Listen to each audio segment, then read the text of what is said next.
Um, my name is Rihanna Putnam. I'm the Community Engagement Specialist for the Citizen Science Association. I'm joined today by Jake Lemon of the Trout Unlimited and Julie Bastine, who's the Director for the Alliance for Aquatic Resource Monitoring Group at Dickinson College. Julie's a member of both the CSA board and the Volunteer Monitoring Work Group for the National Water Quality Monitoring Council. She'll tell us a bit more about the webinar series and our presenter here in just a few minutes. I have a few housekeeping remarks and some information about CSA, and then I'll turn it over to Julie and Jake. The Citizen Science Association is a member-driven organization that connects people from a wide range of experiences around a shared purpose of advancing knowledge through research and monitoring done by, for, and with members of the public. This work takes place in almost every discipline and requires a wide range of skills. Our efforts are concentrated into a biennial conference, a peer-reviewed journal, and member services such as our working groups, online networking, and webinars like these. Our membership represents the multidisciplinary and multidimensional nature of the field and includes folks such as project leaders, researchers, evaluators, librarians, and more. Our membership dues support the association's mission and activities, and we encourage you to join or renew. We have the details on our website linked on the screen.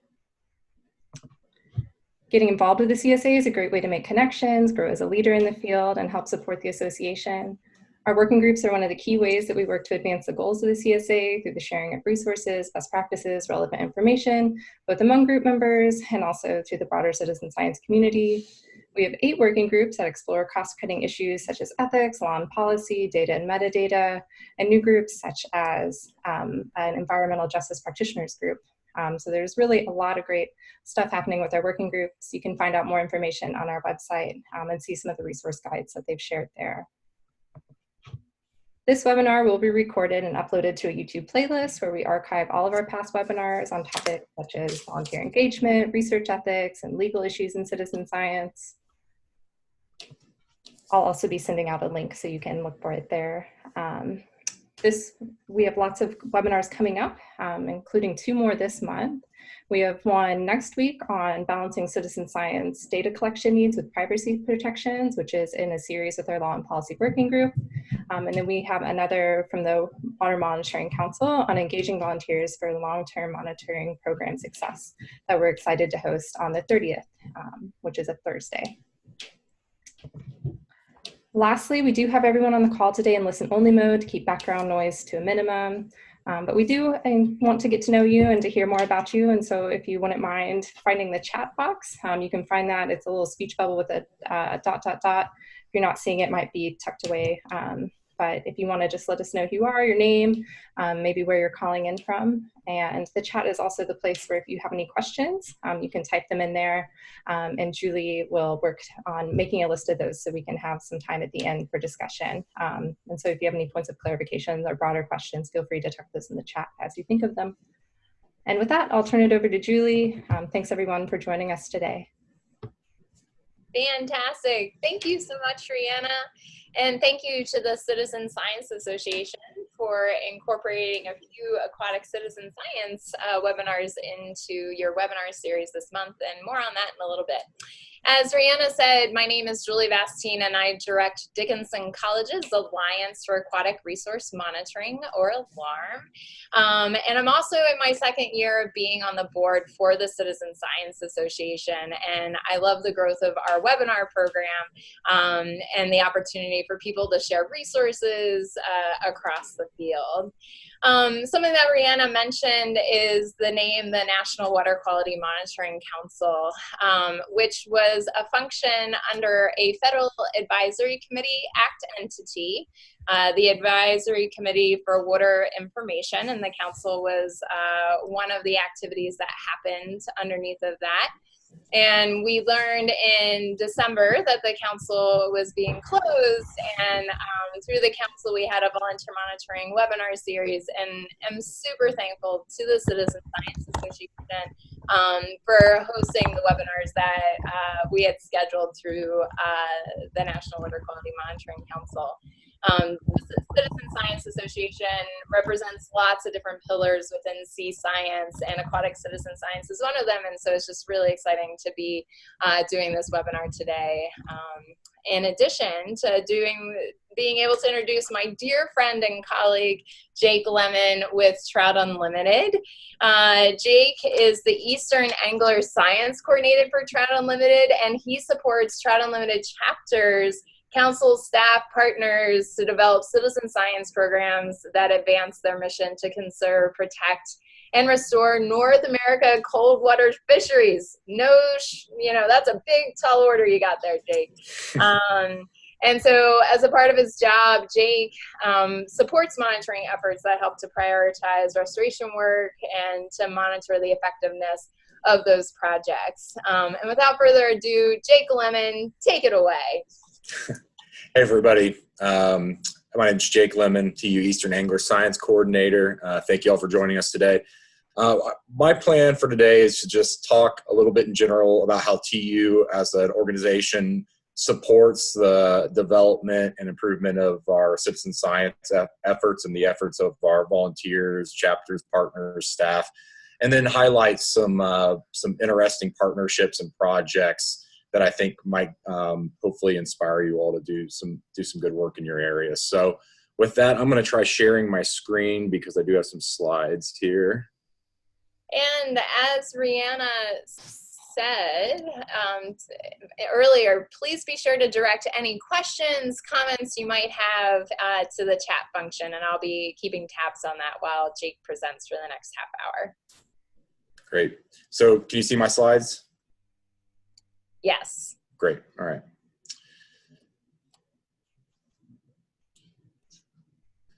So TU volunteers, have been collecting water quality data and other stream information for decades. But really our citizen science program kind of formalized around 2013, 2014, when we identified citizen science as a strategic opportunity in our 5-year strategic plan. And we really have been working to develop tools and resources and a support structure to integrate citizen science into all aspects of our mission. We sort of organize our strategies into what we call PRRS. So that stands for Protect, Reconnect, Restore, and Sustain. And citizen science really integrates well with all of these different aspects of our strategy. Protect being sort of protecting those highest quality cold water streams.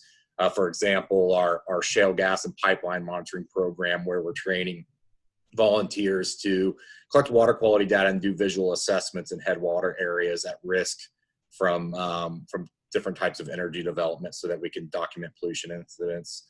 Reconnect, so basically reconnecting fragmented habitat by removing fish passage barriers such as dams or culverts, things like that. And we have volunteers that are out doing barrier assessments to basically identify and analyze the different types of fish passage barriers within some target watersheds. And then restore. We actively restore streams to improve habitat, water quality, to help improve the fisheries in these areas. And we have volunteers that are collecting important data that helps prioritize and monitor the effectiveness of restoration projects that are being implemented by our staff and by our chapters. And then finally, sustain is through engagement of a diverse membership base and through youth engagement, sustaining the work that we do by fostering new environmental stewards and stream stewards. And citizen science has been a great tool to foster that type of engagement. And it's also worked to diversify our membership. Traditionally TU, oftentimes, a lot of our members are older males. And we found, for example, in our West Virginia pipeline monitoring work, over half of our volunteers are women, which is really exciting. And so we see this as an opportunity to better diversify our membership. So talking a little bit about how we support it and what our framework is for citizen science within the organization, we'll highlight a few sort of roles, I guess.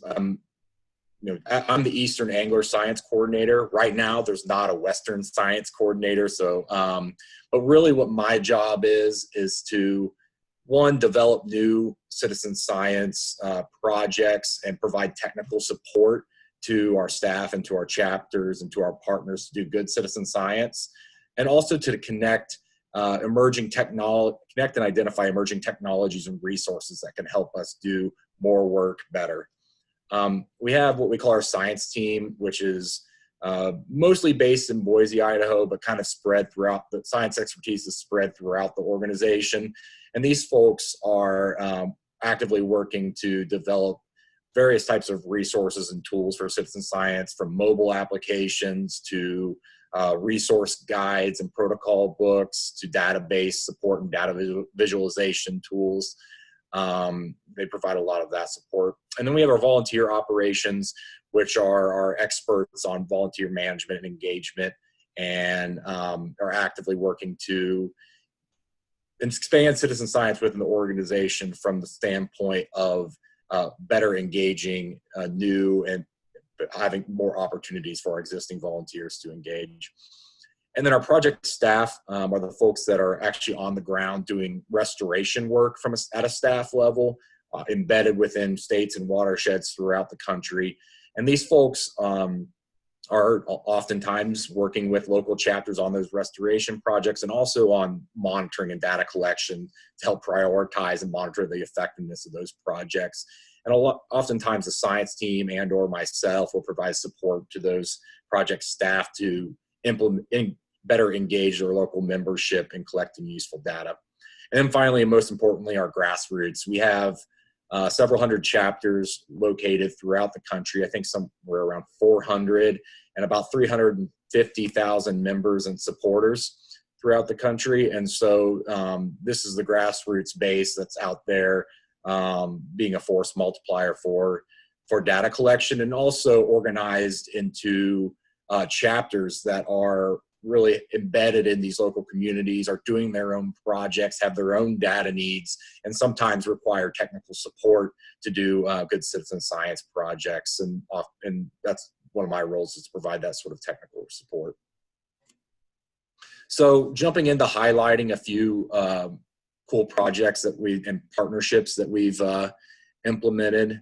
One that I want to highlight is focused on our Shenandoah Home Rivers Initiative. This is a watershed scale restoration effort focused on the upper Shenandoah River watershed in Virginia. Here, the map on the right, you can see some of the locations of the various chapters that we have in Virginia. We have several chapters located within the upper Shenandoah, which is kind of around this sort of Harrisonburg, I-81 corridor, that valley there. And so we have a couple staff embedded in that area that are actively doing restoration and reconnection work to benefit wild and native trout populations. So the question for this particular project was, are we making smart investments in brook trout conservation in light of climate change impacts? So, climate change, increased air temperatures are likely to have an impact on cold water habitat availability and suitability for cold water species such as brook trout. And if we want to make sure that we're investing restoration dollars in an effective and efficient manner, we need to make sure that we are taking the effects of climate change into account when prioritizing those types of projects. And there's been some nationwide models that have tried to basically make projections of cold water habitat suitability under various climate change scenarios. The map on the right you see here is of dry river watershed, which is in the headwaters of the Shenandoah. And it's a little hard to see with the coloration, but basically, according to one model, you'll see the legend here. Basically, the yellow is a 0 to 25% probability of brook trout occurrence. And then we see sort of the greener color, 50 to 70. And in the dry river watershed, basically what this model showed was that we were losing brook trout habitat along the entire main branch of dry river, and basically having some residual populations in those headwater areas that might sustain at least 50 to 70%. And one thing that came to light with these models is that sort of with the geographic scale of how they're modeling these systems, it's really hard to take groundwater into account when doing these sorts of models. A lot of these models estimate basically if air temperature increases 1 degree, then water temperature will increase 1 degree, and often or some factor like that. And we know that in many cold water streams, groundwater flows are really what's sustaining those cold stream temperatures that are crucial to trout. Brook trout really don't like stream temperatures that getting above 68 degrees Fahrenheit. And so we wanted to try to develop a better predictions within these watersheds of future cold water habitat under climate change, and taking groundwater influence into account. And to do this, we connected with the US Geological Survey and a model that they developed that basically estimates the amount of influence that groundwater plays on regulating stream temperatures and the amount of influence that air temperature plays on regulating stream temperatures. So how this is done is basically by deploying a fine scale network of paired air and water temperature sensors. So basically we're putting out stream gauges that are measuring temperature in the stream at about 1 kilometer intervals, and also deploying air temperature sensors in those watersheds. And then you're basically able to model how water temperature varies in relation to air temperature. So you have some streams where air temperature really drives water temperature. So you see the graph labeled hues, water temperature blue, air temperature red, they basically track the same. So air temperature is really driving water temperatures in that watershed. White oak, you see that the blue sort of has a slight increase, but does not track as closely to air temperatures. So in that watershed, groundwater is actually having a much more of an influence on regulating those stream temperatures. And you also see a lot of variation within streams on how much groundwater influence there is. So you'll see we have groundwater index, which is basically a number estimating how much groundwater influence there is, 1 being the highest and 0 being the lowest. And then we have different watersheds, Meadow, Payne, Big Run, Stanton, and all of those. And basically what you can see is even within single watersheds, there's some areas within that watershed where we have a very low groundwater index, some areas where we have a very high groundwater index. So each of these dots basically is a location where a stream gauge was deployed. So we have Big Run, for example, where you see groundwater index close to 0 in one location and approaching or over 0.75 in another. So basically this spot, the top dot has a very high groundwater influence, the low dot has a very low groundwater influence. And this is really helpful in sort of pinpointing restoration and management work on areas where our work can better build resiliency to climate change by identifying where groundwater is most important and making sure we protect those areas that are providing that cold water. So all that boils down to, we were looking to do this type of monitoring in the upper Shenandoah watershed and some focal watersheds where we're doing a lot of work. And really to do this would require the deployment of a large network of these gauges. And we have 1 or 2 staff people within those areas. So we worked with our local chapters to basically deploy, maintain, and retrieve these stream gauges. And we trained 51 volunteers who deployed 91 sensors throughout the various watersheds that we worked in. And here, the map on the left, you see the 5 focal watersheds we worked in. The map on the right is showing the sensor network within Dry River. So you can see we deployed quite a few sensors there. And so basically volunteers attended an orientation where they were trained in how to pick good sites, how to deploy these things appropriately, how to maintain them properly. And then we worked with them to form them into groups so that they and assign them a number of sites that they went out and deployed these gauges at. And this data, these were folks who are working in watersheds where they're actively fishing. Also, oftentimes they were with the TU chapters that are doing restoration projects and looking for this data to inform their management and the way that they prioritize these projects. So some of the outcomes, you may recall that so our dry river watershed, current conditions, so basically blue, good for trout, red, not good for trout. And what you see is that really we have good cold water trout habitat throughout the entire main branch of the dry river. We have this one red spot here, which was a little bit warmer, didn't have as much groundwater influence. And then the black triangles are actually areas that dried up during the study period. Dry river, so yeah, you guess it would dry in some areas from time to time. The map on the right is showing groundwater influence, so basically that influence index that we discussed, and you can see that some areas have a much higher groundwater influence than others. So, and more of that groundwater influence was present in the headwaters than in the lower reaches down here. So basically how this worked out was volunteers deployed those loggers, retrieved them, submit them to TU. We got the data sort of organized, sent it to USGS, who did the modeling, and then sort of created these mapping outputs that you're looking at right now. And so this is just a subset of the outputs.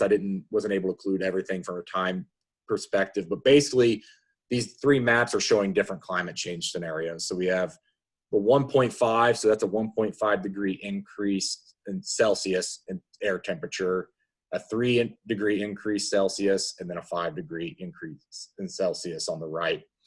And what we found was that we are likely to lose cold water habitat in the lower reaches of the main branch of the dry river, but the upper main branch of the dry river and the headwaters are a lot more resilient to climate change than some of those large scale models indicated, which is really important for us to, again, make sure that we're investing our restoration dollars in areas where that benefit to cold water fisheries is likely to be sustained.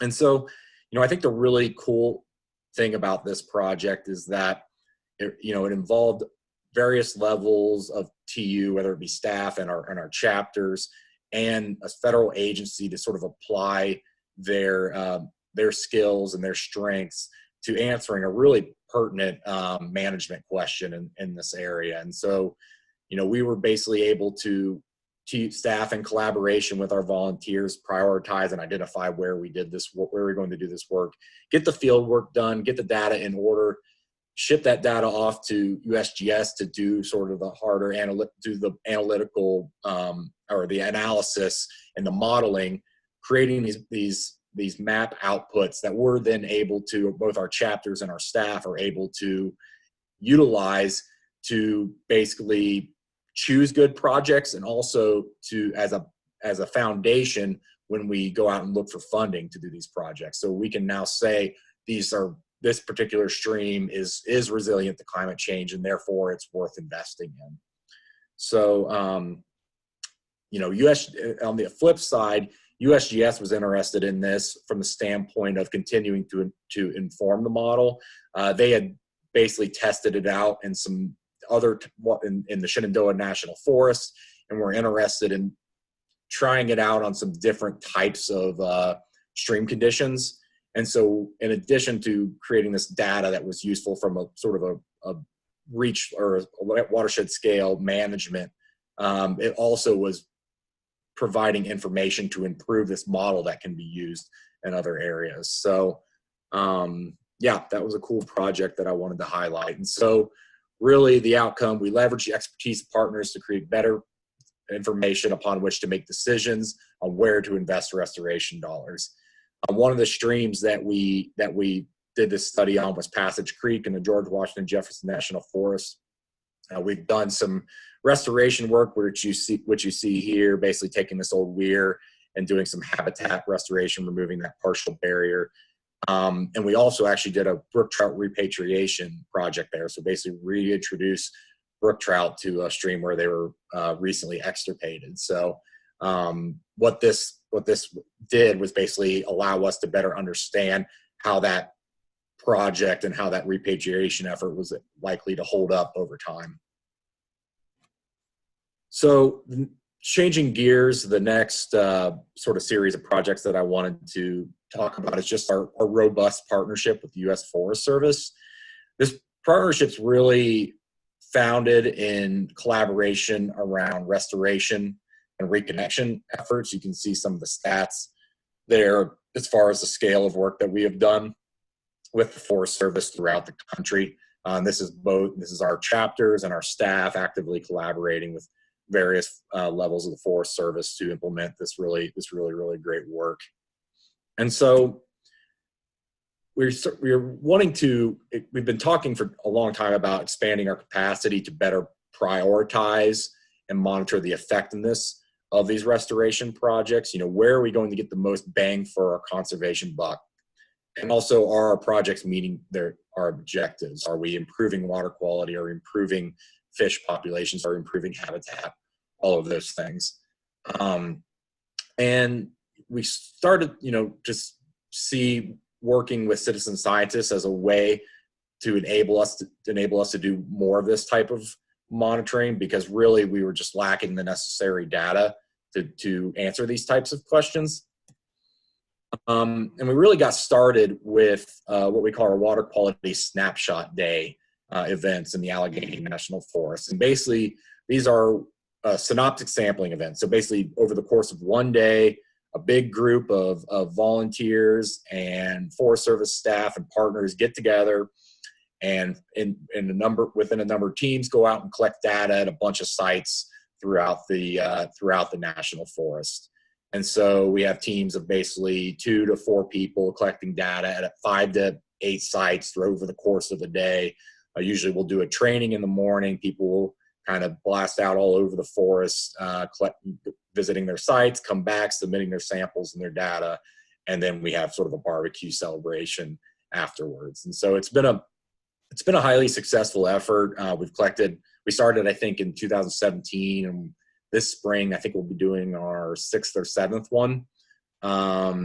And we've been able to engage a really great network of volunteers through this project. We usually have somewhere between 20 and 40 participants at a given event.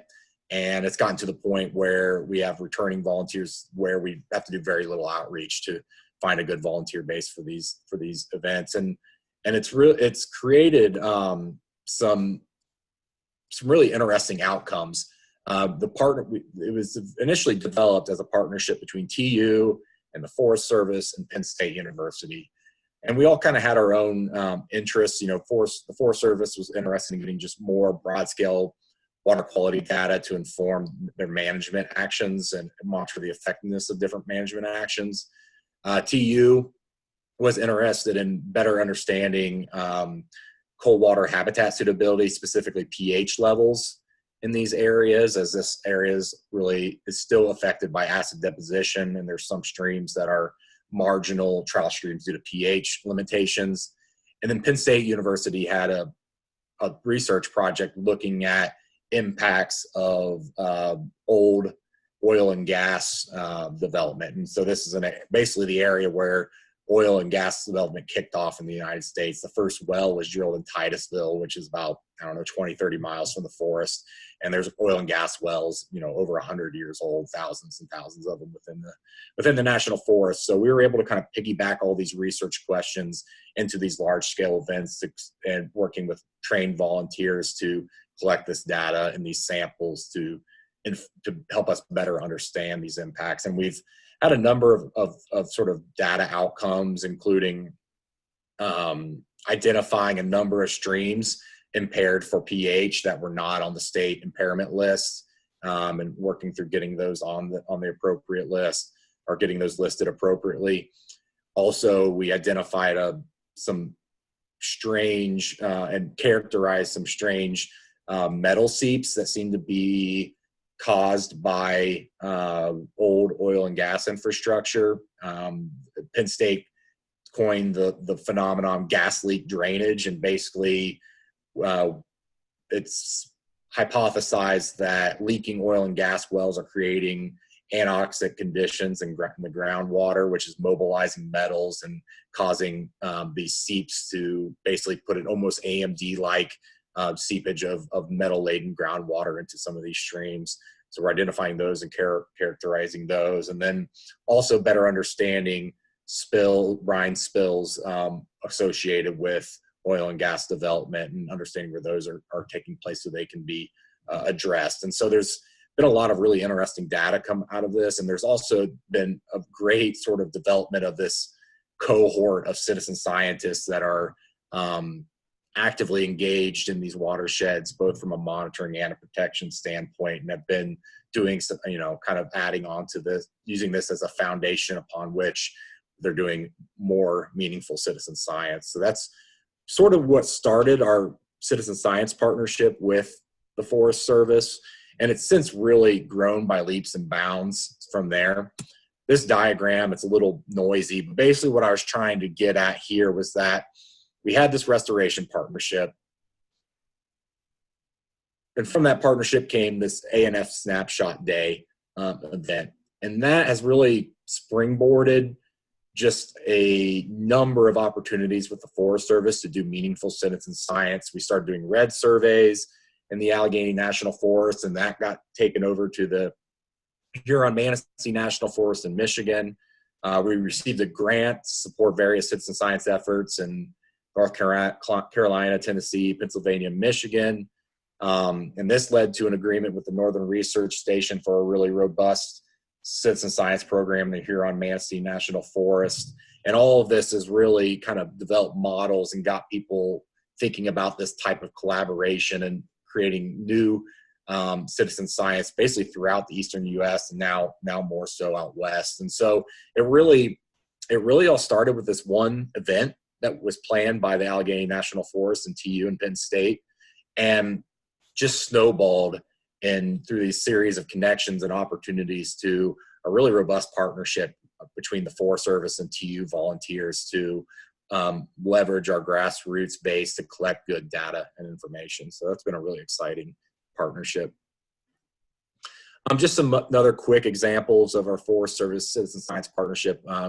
We've been training volunteers to do aquatic organism passage barrier assessments in North Carolina and Tennessee.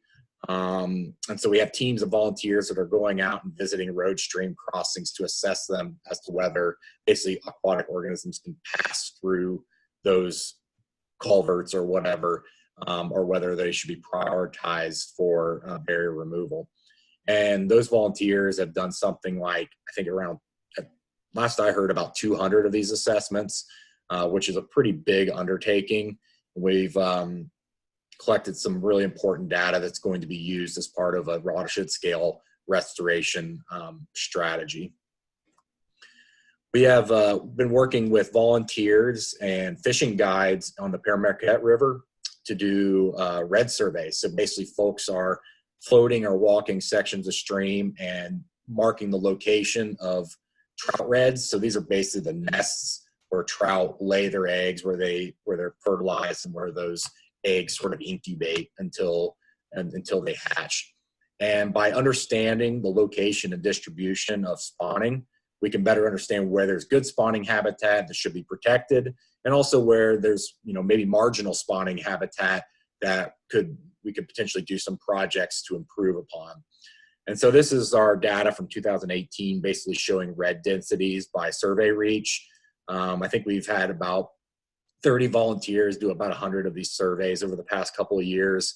And it's been really useful in helping us better understand where spawning is occurring and prioritize our work. And also, it's been a really great tool to show the importance of headwater streams to sustaining fish populations in some of the larger water bodies. So like this is what you see here is the Marquette, what's called the flies only section.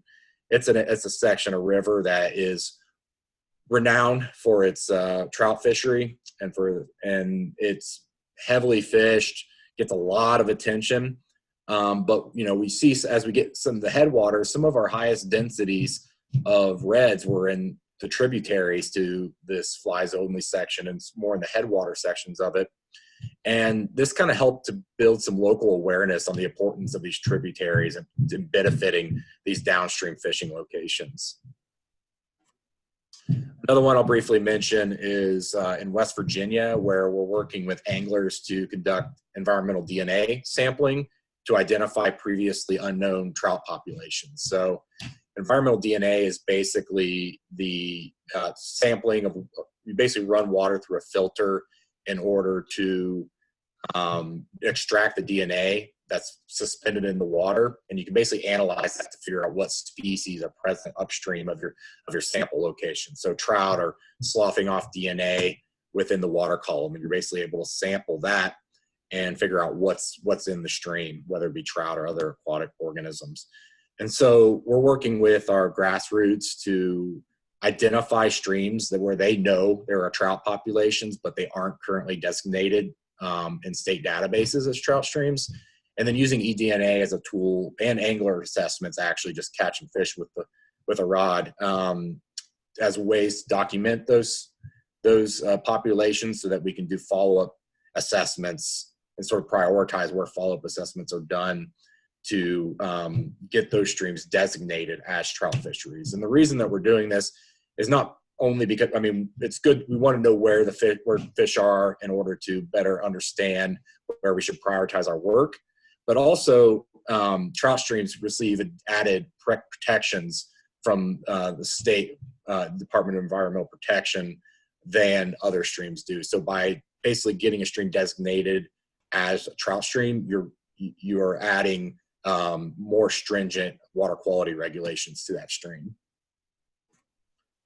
And then the final project that I wanted to talk about in partnership was in regards to expanding capacity for real-time data collection, which is a partnership between TU and Stroud Water Research Center and a number of other entities. And so basically the main provider of real-time, I'll back up. Real-time data is basically data that's available immediately to a user. So you think about a USGS stream gauge, they're out in the stream, these are installed in the stream, collecting data that's available immediately on USGS's online database. And USGS is the main provider of real-time stream data in the United States. Here you can see a map of the different gauges throughout the country. And then on the right, just an example of the types of data that are being collected. This is a discharge or flow graph in cubic feet per second. This map is showing the distribution of USGS gauges in Michigan.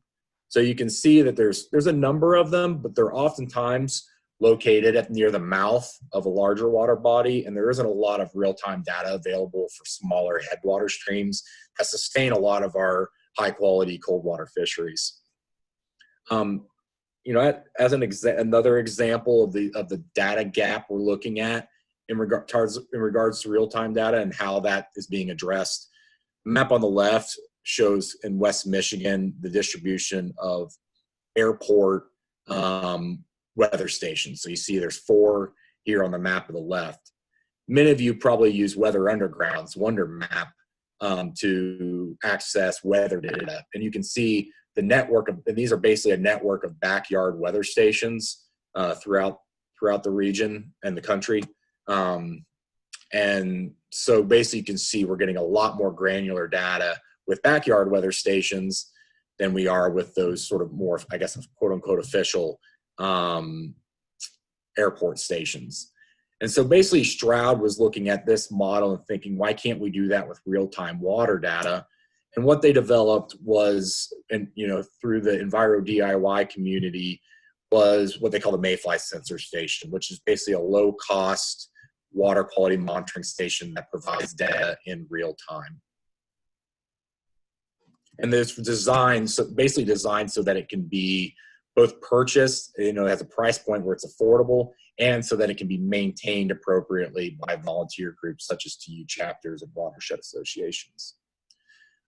They can be compatible with a number of sensors. We're mostly using the Decagon CTD sensor and the Campbell turbidity sensor.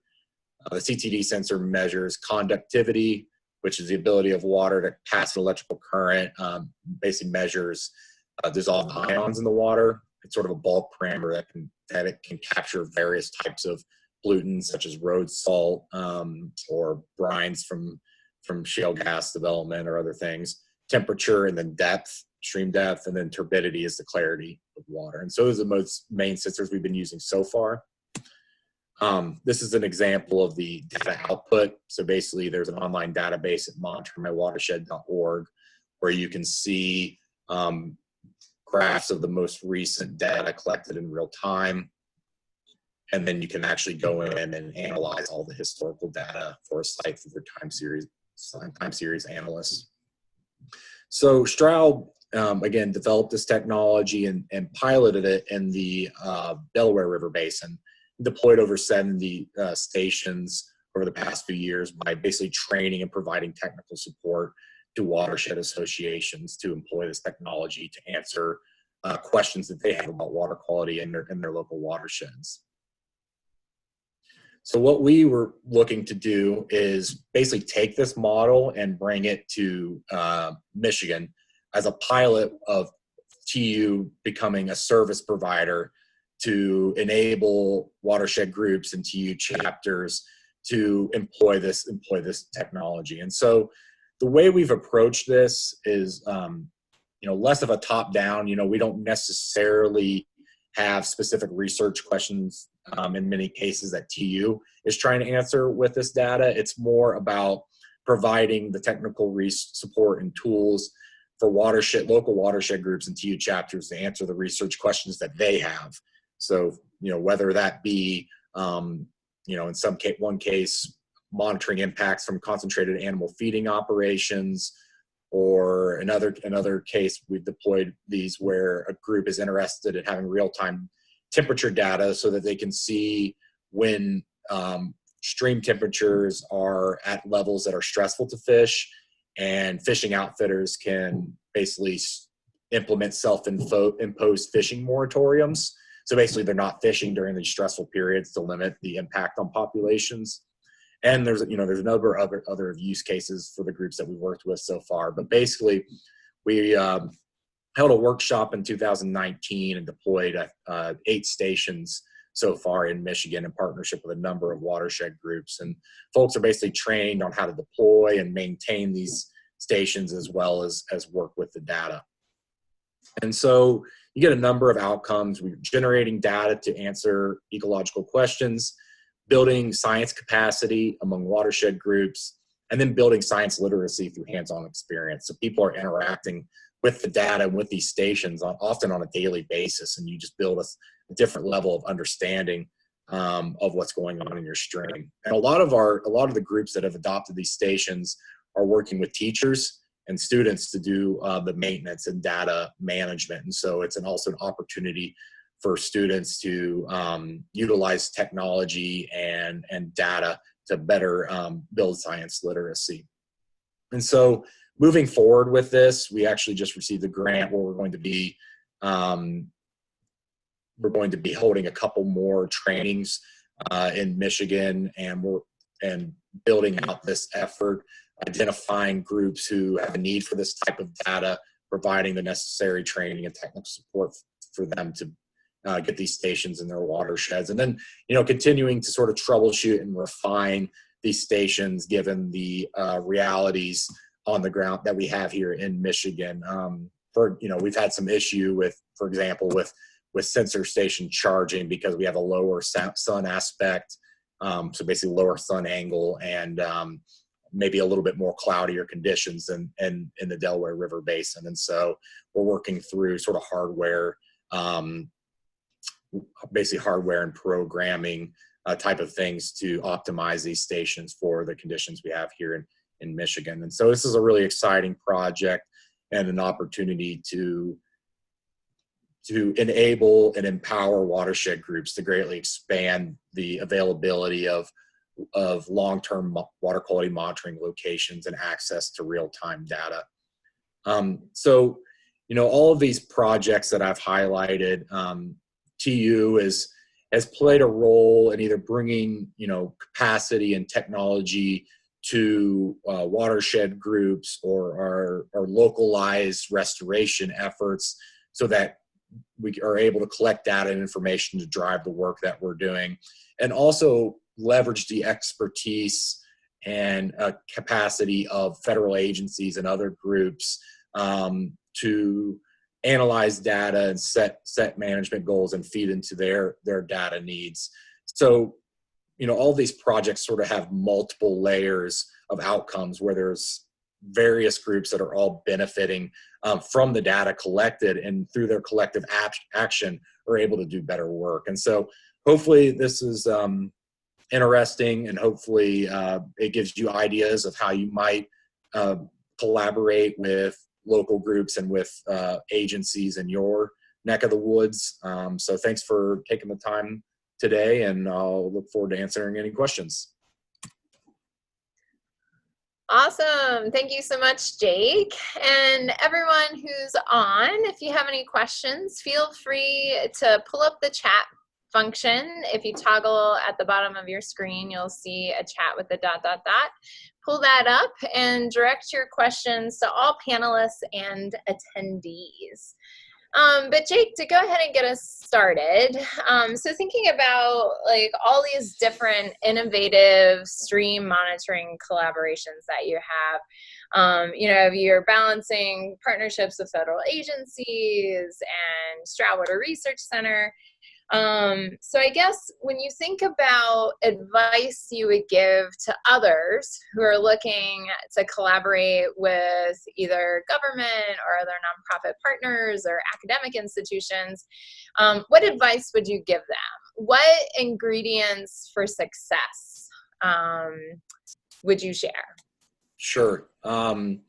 There's a few. One is just like, really, I think what builds these strong partnerships are sort of meaningful relationships with the people in these other entities. It's getting to know the individuals that you're working with, building trust, building a relationship with them. And, frankly, within a lot of these groups, I've become, friends with the folks that I'm working with, and you develop this sort of easy working relationship, and I think it kind of brings you to the top of their mind when thinking about partners that they might engage with. And so just those meaningful relationships, you can't overstate the importance of that. And then, I think having pretty clear goals and, desired outcomes going into project planning is super, super important, so that each group goes in with, clear on what they're looking to get out of this, so that you can design a project that actually creates data that gets that outcome that you're looking for. So setting those data outcome, or those data goals and data uses, so that you're designing the project in a way that meets those goals and uses is extremely important. I think that, those are, that's the two things that come to mind. Gotcha. With the U.S. Fish and Wildlife collaboration in the Allegheny National Forest, you talked about how there were so many different partners who had different questions that they were hoping to answer. So how did you bring that all together? Like, were all the partners in the room doing a study design? Like, can you talk a little bit about like how you did HiveMind, brought it together, and then launched the project? Yeah. So that was the U.S. Forest Service, TU, and Penn State University, who were the three groups that were all involved in planning that. And it really was just, representatives from all three of those groups getting in a room, talking through what we were looking to get out of this, kind of finding where the overlap was, and designing sort of a monitoring plan that would best address the various needs. Now, was it perfect for what everyone wanted? No, it wasn't. We had to make some sacrifices to make it sort of work for everybody. And some of it was evolved over time. We found things that in that first event that didn't necessarily work, that we needed to revise, or we thought of other opportunities to do more than what we were doing previously, and expanded the data collection effort over time. So, it really was sort of face-to-face collaboration and planning, and sort of adaptive management over time as we move forward. Nice. And a reminder, if y'all have questions, go ahead and drop them into the chat function. So Jake, how do you balance Trout Unlimited being a national organization, and then you have like state councils, and then you have your chapter volunteers, when Trout Unlimited is exploring these innovative stream monitoring collaborations? Where are the varying voices from your members and volunteers? Like, what role do your volunteers play in helping to drive the direction, the conversation of these kinds of collaborations? Sure. It varies a lot from location to location and project to project. You know, we have 400 chapters. Some are extremely high functioning and are doing lots of projects and really driving the restoration work that's going on in their watersheds. Some projects or some chapters have a little bit less capacity and are more looking to play a support role to staff-led projects.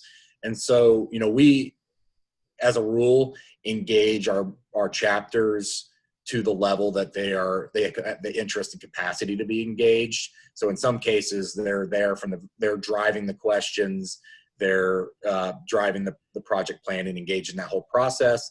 In other cases, that's really being driven at a staff level, and then they kind of come in and provide the boots on the ground to collect data. You know, given the you know, ideally, we would have our chapters being engaged at a level where, you know, they're part of the planning and throughout that whole process. That's the ideal circumstance, but it's just not always the reality. Gotcha. So, you know, something that comes up a lot in community science projects and is something that's talked a lot in the volunteer monitoring, water monitoring world is matching data credibility with your intended use. And, you know, as you're, you know, one of the things that was cool about your presentation, you know, is this launching of pilot projects and trying out new technology. So I guess, you know, one, how do you handle data credibility? And yeah, two, how do you see, have you seen any cool data uses from these projects? Sure. Unexpected from what you planned on? Yeah. So data credibility, I mean, it really varies from project to project, how we handle that based upon the desired outcome of that project. You know, we will often, you know, develop a quality assurance project plan so that we're really laying all of these things out in a very clear way as far as identifying data uses and quality assurance, quality control plan, so that we can make sure we're creating data that meets those desired outcomes. But, you know, it's all just part of making that a part of the very first, you know, the planning from the get-go, identifying the desired uses, identifying how the quality level of data that you need to meet those desired uses, and basically balancing that oftentimes with budgets and the amount of money that you have to, you know, whether it be for equipment or whatever, to get the level of quality of data that you want. So again, it varies a lot from project to project, and it's just, the main thing is just thinking about that very clearly at the outset, is how we address it. And then what was the second part of your question? I was getting at data use. Oh, yeah. So interesting data use. So that, you know, I think the Mayfly project really is the best one that speaks to that, because the locations where these are being deployed is really driven by local groups, which have a lot of varied use cases. I mentioned the one where it was a group of basically guides and outfitters who were wanting to have real-time data so that they could identify thermal conditions that were stressful to trout and basically cancel their trips on those days to limit the impact on fish, which I thought was pretty kind of not a use case that I saw coming. Another one we're working on is in Eastern Oregon, where we have some staff that are working, chapters that are working with farmers to basically try to keep, farmers who are using water from a stream. So they have water withdrawals. They're diverting water from a stream. We're trying to keep sufficient flows of water within that stream to maintain the cold water fishery and cold water habitat. And we're using the station, we're planning to use the station to give the farmer real-time access to flow data so that he can make smarter decisions on how he is diverting water to leave as much as possible in the stream, basically. So instead of diverting a consistent amount when certain flows are higher and this and that, he can reduce or increase the amount of water that's diverted and keep as much of it in the stream as possible. So that was kind of cool. We have another group that is in a watershed that's heavily used by agriculture, lots of concentrated animal feeding operations, and they've experienced a number of manure spills from these large operations over the years in their watershed. And, they're using this as a tool, basically as a red alert system to identify when those are occurring so that they can get out there and document it and report it appropriately to the state agency. So, there's so many different use cases for these different types of tools. TU's developed a number of other mobile applications and tools, and we've seen, again, it's just as varied as your partners. Nice. We have 4 minutes left till the end of the webinar, and we have a couple of additional questions. So I'm going to merge two of them. So one question is around data management. And actually, I think there's a tangential way we can connect to this other question. So one, how do you house and maintain your data, and are those data available to the public? And also, someone asked a question about describing and documented data quality. And so I guess in your data management system, what kind of metadata do you have in there so that potential data users can make their own decisions on how they use the data? Sure. So our data management, it varies from project to project again. So for example, we have our long-running shale gas and pipeline monitoring work that we've partnered with Alarm on over the years. And in that case, we're using sitsci.org as our database. It's a online database that was developed by Colorado State University and I believe some other partners. And so we have a project on there and utilize that for our volunteers, where basically our volunteers manually enter data into that database. In the case of the Mayfly project, Mayfly Sensor Station, there's the Monitor My Watershed database that was developed, I believe, by Utah State and maintained by Stroud. And so oftentimes we're building off of existing databases rather than creating something ourselves. We developed a mobile application we call the Rivers app, which is designed to photograph and document stream habitat issues like fish passage barriers or erosion issues, things of that sort.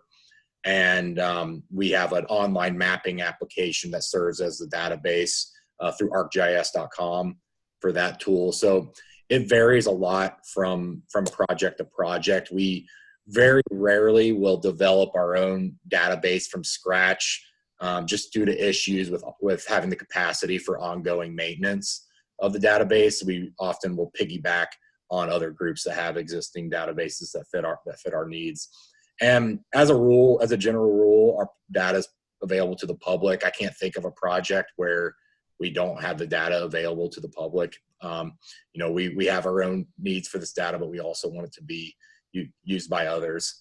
And then as far as documenting data quality, again, varies project to project. In some cases, we have a quality assurance project plan that folks can reference for data quality. In other cases where it's more photographic data, where we're uploading georeferenced photos, we don't necessarily have a data quality built into that. Maybe we should. And then, thinking of the Monitor My Watershed database, I think there's definitely opportunity to improve documentation of data quality within that database. And we've had discussions of how we might do that by basically, we do have volunteers who are going out and doing quality control checks on these stations. So basically taking handheld meters and taking measurements that correspond with the data the station is collecting, and testing that for accuracy. But that data isn't really housed on Monitor My Watershed, which is a problem. And so that's something that that we're looking to fix. Great. Well, we are at the top of our hour.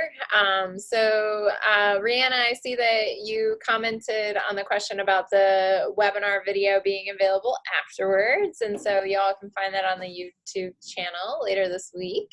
And just want to say thank you, everyone, for joining us today and spending your hour together. Thank you so much to the Citizen Science Association and Rihanna Putnam for hosting today's webinar. And thank you, Jake, for sharing all of your fun stories. And yeah, Rihanna, any last housekeeping items? No, just a big thanks to Julie and Jake. And if you liked this webinar, we'll be following up with an email later this week with some upcoming webinars that we have for later this month and also into February. But great, thanks everyone. Awesome. Thanks everybody. Thank you so much.